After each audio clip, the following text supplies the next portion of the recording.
There are many different types of flares. You have handheld flares, parachute flares, smoke flares.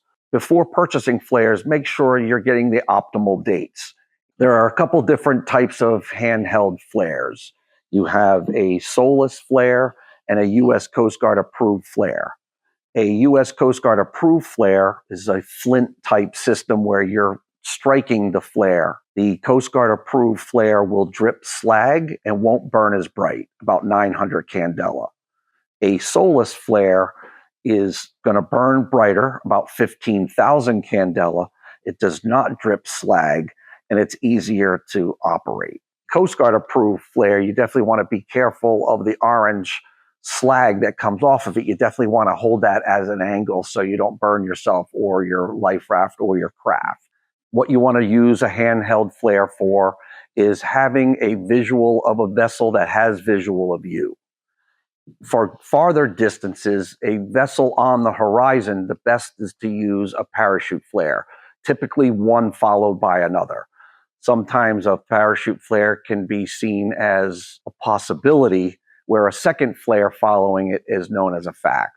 Another flare option, an aerial flare, can be used. We'll find these in life rafts, and these won't shoot as high, burn as bright, or burn as long, and against a city backdrop might not be seen at all.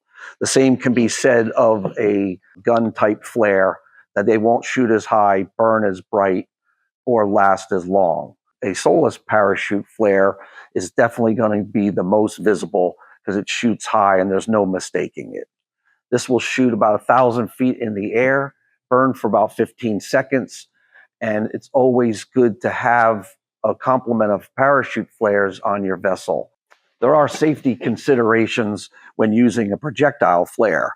If it doesn't work, please don't look at it. Put it to the side safely away from your crew. A SOLAS smoke flare will operate for 3 minutes with thick, billowing orange smoke. These are good to set off when you have aircraft visible, and they are seen for miles.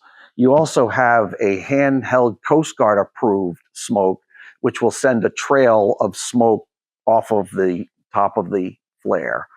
And this is not as thick and won't burn as long. When using a smoke flare, you definitely want to use these during the day. They have high visibility, but only during the day. What flares to carry? All vessels are required to carry day-night signals. My recommendation for coastal cruising would be 3 handheld flares, 2 parachute flares, and perhaps a smoke. I would double those for offshore. And if you're racing, there are certain requirements. Commercial fishing, there's other requirements, but the decision is yours.